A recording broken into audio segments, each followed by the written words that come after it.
Hello friends, welcome to Parth Shiksha. दोस्तों, आज के इस लेक्चर में कुछ नया करने जा रहे हैं, नया कुछ सीखने जा रहे हैं।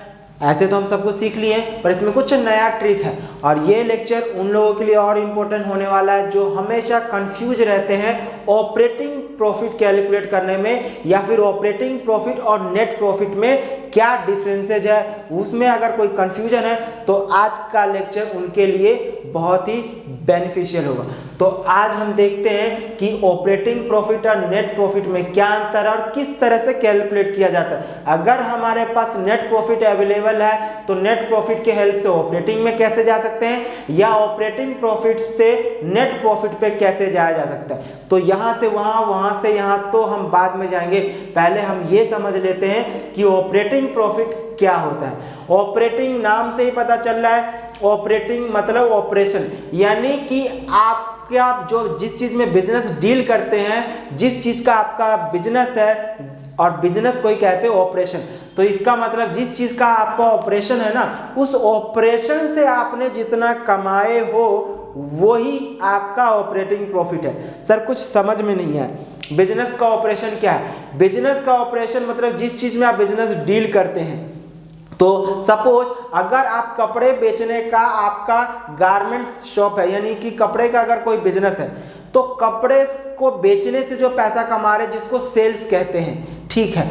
तो सेल्स में से 3 खर्चे माइनस करने होते हैं। बिजनेस के मैंने स्टार्टिंग पहले लेक्चर में ही बताया था कि बिजनेस में 3 तरह के खर्चे होते हैं बिजनेस को ऑपरेट करने में।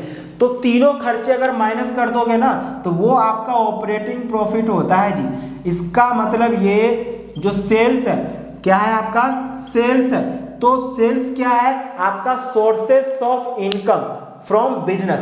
तो अगर मैं कपड़े बिजनेस का बिजनेस करता हूं तो कपड़े पूरे 1 साल में बेचने से जो पैसा कमाया सेल्स, उसमें से अगर मैं 3 खर्चे माइनस कर दूं ना तो जो मेरा प्रॉफिट आएगा उसको ही कहते हैं ऑपरेटिंग प्रॉफिट। बस इतना सा ही मतलब है, याद रखना। अच्छा, तो सेल्स में से 3 खर्चे वो कौन सा माइनस करते हैं? तो एक तो कपड़े बनाया गया होगा अगर फैक्ट्री में, तो फैक्ट्री के खर्चे, और फैक्ट्री के खर्चे को मैंने दूसरे भाषा में बोला था मैन्युफैक्चरिंग एक्सपेंस भी कहते हैं। क्या कहते हैं? Manufacturing expense. इसको दूसरे भाषा में मैंने कैसे समझाया था कि सामान रॉ मटेरियल को खरीदने से लेकर फिनिश गुड्स तक के कंप्लीट होने में, फिनिश गुड्स तक में जो भी खर्चे होते हैं उसको मैन्युफैक्चरिंग एक्सपेंस कहते हैं। क्या कहते हैं? मैन्युफैक्चरिंग एक्सपेंस या फिर फैक्ट्री एक्सपेंस। हाँ सर, तो पहला खर्चा माइनस कर दिया, खर्चा नंबर 1। दूसरा खर्चा होता है सर ऑफिस एंड एडमिन खर्चा। सर ये ऑफिस एंड एडमिनिस्ट्रेटिव क्या होता है?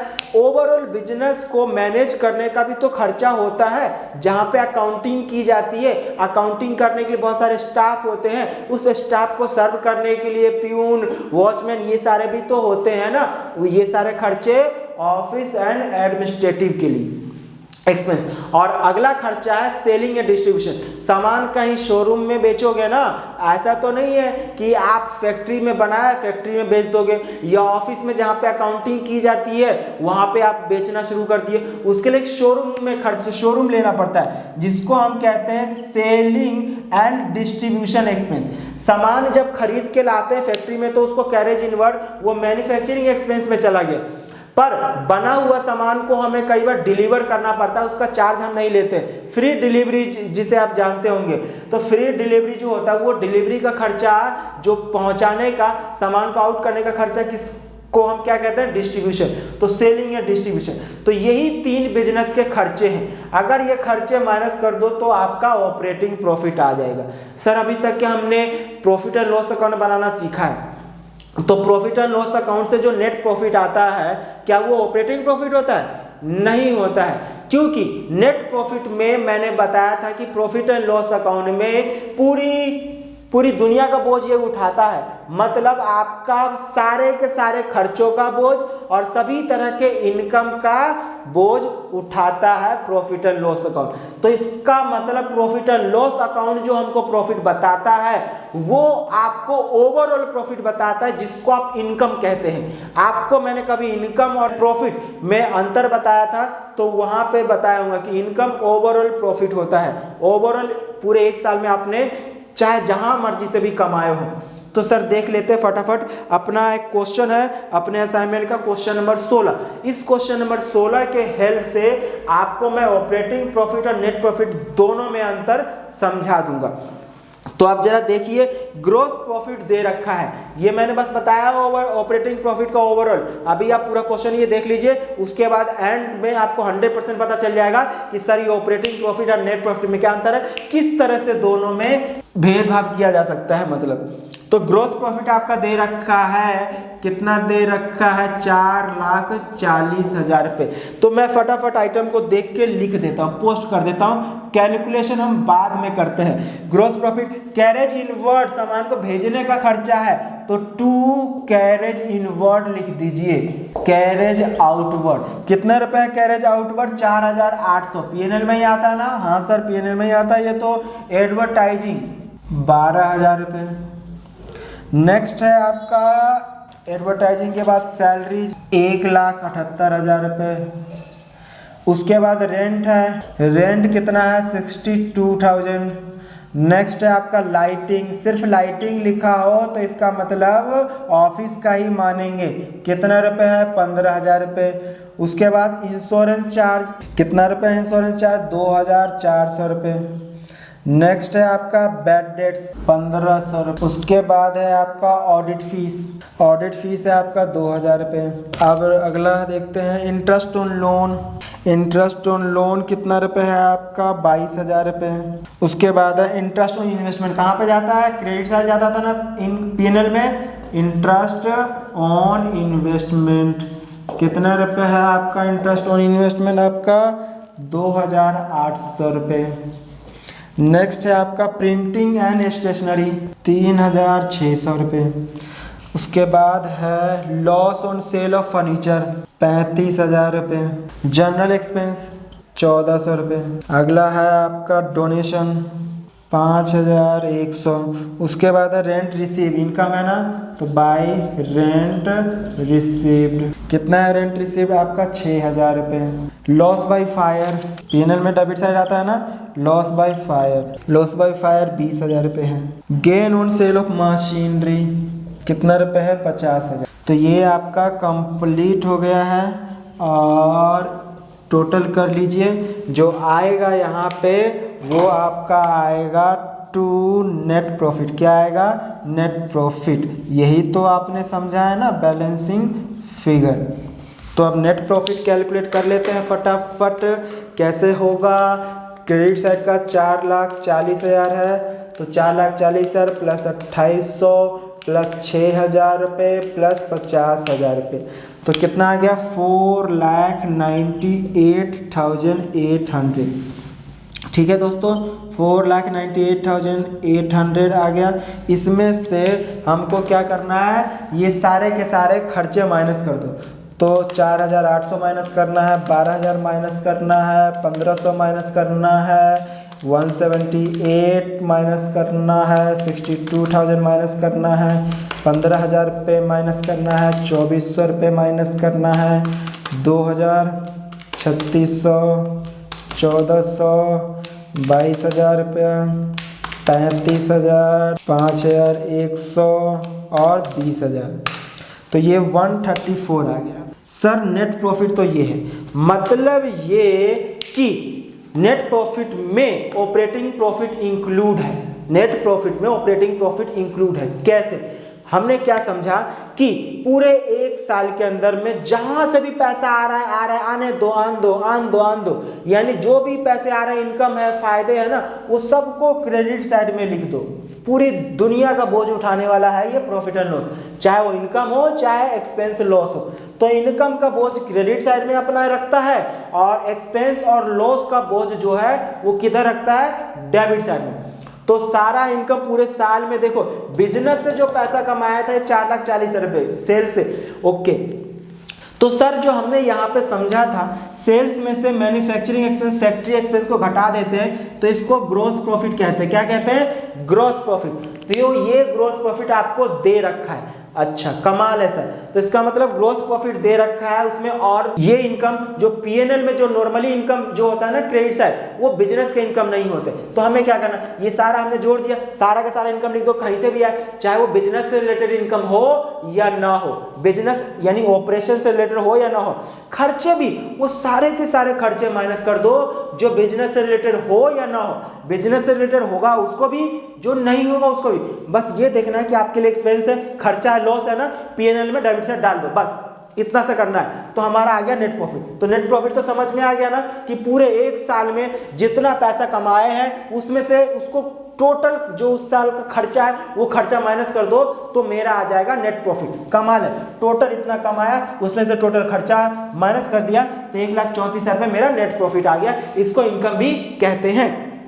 अब बात है सर ऑपरेटिंग प्रॉफिट की। ऑपरेटिंग प्रॉफिट का मतलब मैंने बताया कि आपने जो सिर्फ और सिर्फ बिजनेस से कमाए हो, तो ये ग्रॉस प्रॉफिट जो आपने कमाए हो इसका मतलब ये बिजनेस एक्टिविटी से, क्योंकि बिजनेस ये ग्रॉस प्रॉफिट में सिर्फ और सिर्फ कौन से खर्चे माइनस किए गए हैं, वो जो फैक्ट्री के खर्चे हैं, मैन्युफैक्चरिंग एक्सपेंस है, और मैन्युफैक्चरिंग एक्सपेंस जो होता है वो ऑपरेशन से रिलेटेड ही एक्सपेंस होता है। ओके सर, तो यहां तक के तो ये बिजनेस का इनकम है। अच्छा, अब ये जो 4 इनकम है, interest on investment, rent receive, gain on sale of machinery, क्या ये आपका बिजनेस है? बिजनेस का इनकम है? नहीं। अगर आप कपड़े बेचने का बिजनेस करते हो तो कपड़े को बेचने से जो पैसा कमाए हो ना वही आपका इनकम है। उसके अलावा आप कहीं और से अगर कोई भी पैसा कमाते हो तो वो आपका बिजनेस का इनकम नहीं है।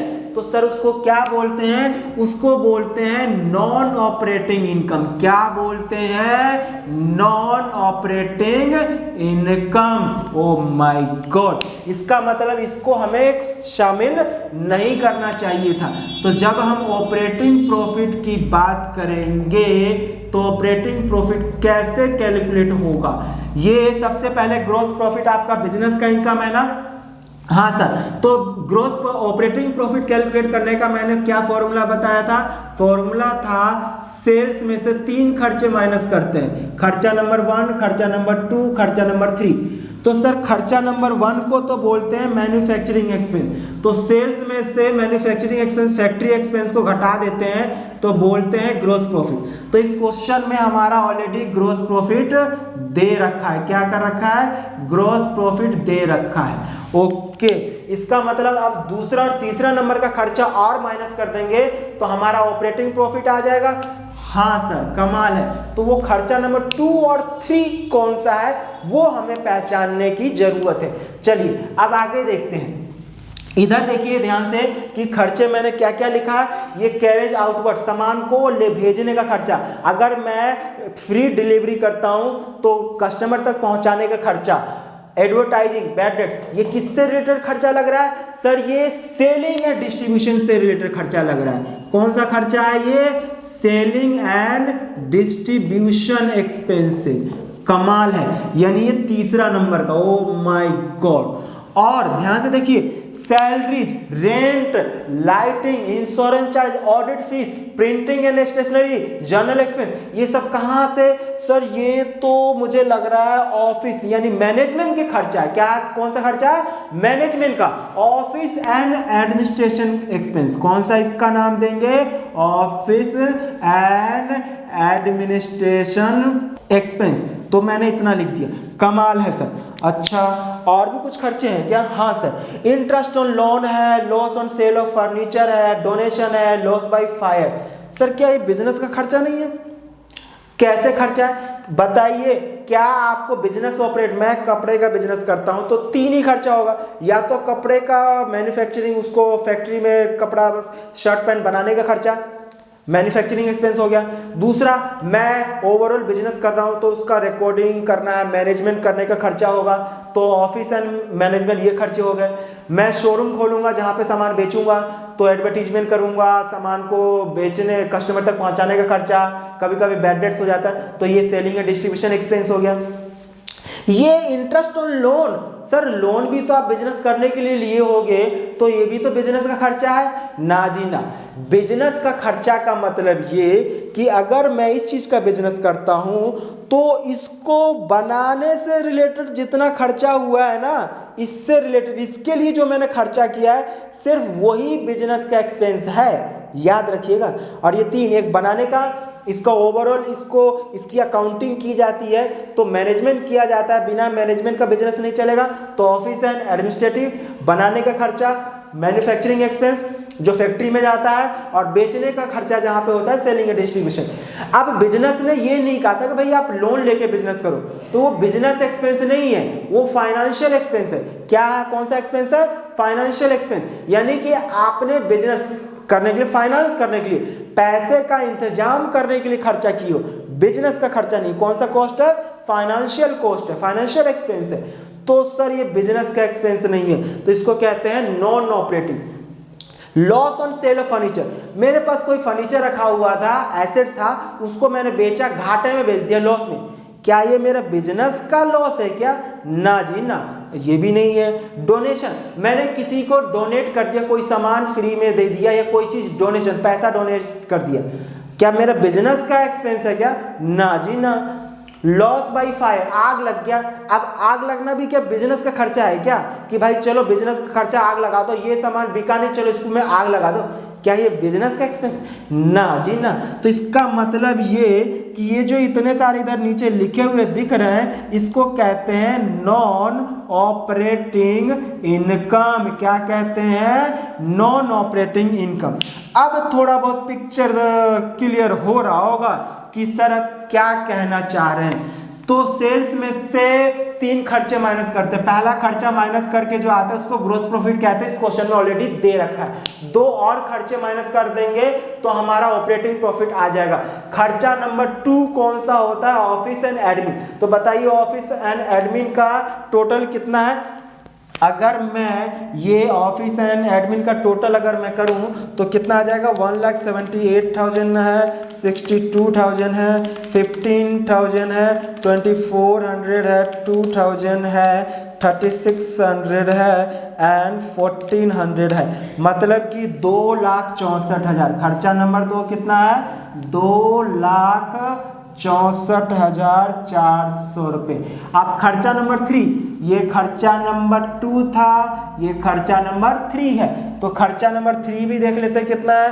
4,800 रुपये है, 12,000 रुपये है और 1,500 रुपये है। तो खर्चा नंबर 3 है कितना? 18,300। तो अब माइनस कितना कर देना है? ग्रोस प्रॉफिट कितना दे रखा है क्वेश्चन में? 4,40,000 रुपये। तो 4,40,000 रुपये में से अगर मैं घटा दूं, कितना घटा दूं? 2,64,400 और माइनस कर दूं 18,300, तो कितना आ रहा? 1,57,300। ये आपका आ गया ऑपरेटिंग प्रॉफिट। कितना आ गया? 1,57,300। कमाल है ना? हाँ सर, अब समझ में आ गया। पर सर अगर हमको ऑपरेटिंग प्रॉफिट ऐसे दे रखा, नेट प्रॉफिट दे रखा, क्या दे रखा है क्वेश्चन में? ये नेट प्रॉफिट। क्या हम नेट प्रॉफिट के हेल्प से ऑपरेटिंग प्रॉफिट कैलकुलेट नहीं कर सकते? कर सकते हैं। कैसे करेंगे जरा देखते हैं, यानी कि एक बार और जरा दूसरे तरह से देखने की कोशिश करते हैं। ऑपरेटिंग प्रॉफिट कैसे? With the help of net profit. अभी हमने कैलकुलेट किया with the help of sales and expenses, यानी कि operating expense and operating income. Sir net profit के हेल्प से कैसे होगा? वो ऐसे होगा। अब बताइए नेट प्रॉफिट हमारा 1,34,000 रुपये। कितना है? 1,34,000 रुपये। अब मुझे क्या कैलकुलेट करना है? ऑपरेटिंग प्रॉफिट कैलकुलेट करना है। तो बताइए नेट प्रॉफिट से नेट प्रॉफिट कैसे आया है? वो इस नेट प्रॉफिट में वो इनकम भी इंक्लूड है जो बिजनेस का इनकम नहीं है। तो सर बिजनेस का इनकम नहीं है, उसको इंक्लूड करने से बताइए नेट प्रॉफिट मेरा ज्यादा हो गया होगा या कम? सर कैसी बातें करो, अगर हम इनकम उसमें एक्स्ट्रा लिखेंगे तो प्रॉफिट भी तो एक्स्ट्रा ही होगा ना। अच्छा, तो इसका मतलब वो इनकम जो बिजनेस के नहीं है उसको लिखने से मेरा प्रॉफिट सर ज्यादा हो गया है, तो अब क्या करना पड़ेगा, माइनस करना पड़ेगा। ओहो, तो उसको क्या कहते हैं, जो माइनस करना है उसको कहते हैं नॉन ऑपरेटिंग इनकम। क्या कहते हैं दोस्तों, non operating income, non operating income. अच्छा, और फिर बताइए, ये सिर्फ इसमें दो ही चीज तो एक्स्ट्रा है, यानी कि नॉन ऑपरेटिंग इनकम जो बिजनेस का इनकम नहीं है, तो इनकम से मेरा प्रॉफिट बढ़ गया है, तो आप क्या करेंगे, माइनस कर देंगे। और अगला non operating expense, non operating expense, यहाँ पे एक्सपेंस लिखना था, मैंने क्या लिख दिया था, इनकम। ये क्या था आपका, नॉन ऑपरेटिंग एक्सपेंस। तो नॉन ऑपरेटिंग एक्सपेंस, अब वो एक्सपेंस जो बिजनेस का नहीं है, तो बिजनेस का नहीं है तो माइनस नहीं करना चाहिए था। अब सर बिजनेस का खर्चा नहीं है और आपने लिख दिए हो, तो खर्चा लिखने से मेरा प्रॉफिट क्या हो गया होगा, सर कम हो गया होगा। अगर मैं ये खर्चा ना लिखा होता तो मेरा प्रॉफिट तो ज्यादा होता ना। जाहिर सी बात है कि जितना ज्यादा खर्चा दिखाओगे उतना ही प्रॉफिट कम होगा। तो ये खर्चा जो दिखाना नहीं था, माइनस नहीं करना था, हमने लिख दिया, माइनस कर दिया, तो मेरा प्रॉफिट कम हो चुका है। तो अब कम हो गया तो क्या करना पड़ेगा, सर आप प्लस कर दो तो सही हो जाएगा। अच्छा सर, प्लस कर देते हैं, तो प्लस कर दो नॉन ऑपरेटिंग एक्सपेंसेस। कमाल है ना। हाँ सर, तो अब जरा देख लेते हैं, नेट प्रॉफिट 1,34,000 हमको ऑलरेडी गिवन है। अब जरा ये कर लेते हैं 2800 रुपये, 6000 रुपये और 50,000, तो इसका टोटल आ गया 58,800। क्या है ये, प्लस माइनस करना है ना, नॉन ऑपरेटिंग इनकम 58,800। कमाल है ना। हाँ सर, अब एक्सपेंस भी देख लेते हैं, 22,000 रुपये है, 35,000 रुपये है, 5,100 रुपये है, 20,000 रुपये है, 82,000, यानी इसका टोटल है 82,100। तो ये क्या करना है, प्लस करना है ना, नॉन ऑपरेटिंग एक्सपेंस 82,100। तो अब फाइनली क्या करना है, 134 में माइनस करना है 58,800 और प्लस करना है 82,100, तो आपका आ गया है 1,57,300। कमाल है। यहाँ से देखिए आपका यहाँ भी यही आया था, यहाँ से भी ऐसे, तो दोनों रास्ते से मैंने बता दिया, बिल्कुल डिटेल से बता दिया कि ऑपरेटिंग प्रॉफिट और नेट प्रॉफिट में क्या अंतर होता है। आप ऑपरेटिंग प्रॉफिट ग्रॉस प्रॉफिट यानी सेल्स वाले मेथड से भी कर सकते हैं या फिर नेट प्रॉफिट मेथड से भी कर सकते हैं। ये बहुत जगह यूज होता है और ये बहुत जगह पूछे भी जाते हैं। ठीक है, तो ये कमाल है। सर एक बात बताइए, हमें अभी तक के जो प्रॉफिट एंड लॉस अकाउंट बनाना सीखे हैं उसमें तो हमने अलग अलग करके हमने ऐसा नहीं सीखा है लिखना, अलग अलग करके नहीं लिखना, जैसा मैंने कराया है वैसे। ये हेडिंग के लिए मैंने जगह स्पेस हो रहा था, ये हेडिंग मैंने लिखा है सिर्फ और सिर्फ ऑपरेटिंग प्रॉफिट और नेट प्रॉफिट में अंतर बताने के लिए, ताकि आपको क्लियर हो जाए कि हाँ इन दोनों में एक्चुअल में क्या डिफरेंसेस है। इसीलिए मैंने ऐसा लिखा था। आपको तो सीधा दुनिया का जो भी खर्चा, जो ट्रेडिंग में तो समझ में आ गया कि सामान बनाने से रिलेटेड खर्चा है, तो बनने तक जो खर्चा है ट्रेडिंग में आ जाएगा। उसके बाद जो भी खर्चा आपको दिखाई दे ना, पीएनएल में आ जाएगा। जो भी इनकम दिखाई दे पीएनएल में क्रेडिट से आ जाएगा। ऐसे ही करना है। ये जो आज मैंने थोड़ा अलग करके बताया है, ये सिर्फ ऑपरेटिंग प्रॉफिट और नेट प्रॉफिट के लिए। तो दोस्तों मैं उम्मीद करता हूं कि आपको अच्छे से समझ में आ गया होगा, और अगर समझ में कोई प्रॉब्लम, कोई डाउट, कुछ पूछना है तो कमेंट करके ज़रूर पूछिए, मैं ज़रूर रिप्लाई करूंगा। तो इसी के साथ आज की मुलाकात यहीं समाप्त करते हैं। Thank you so much.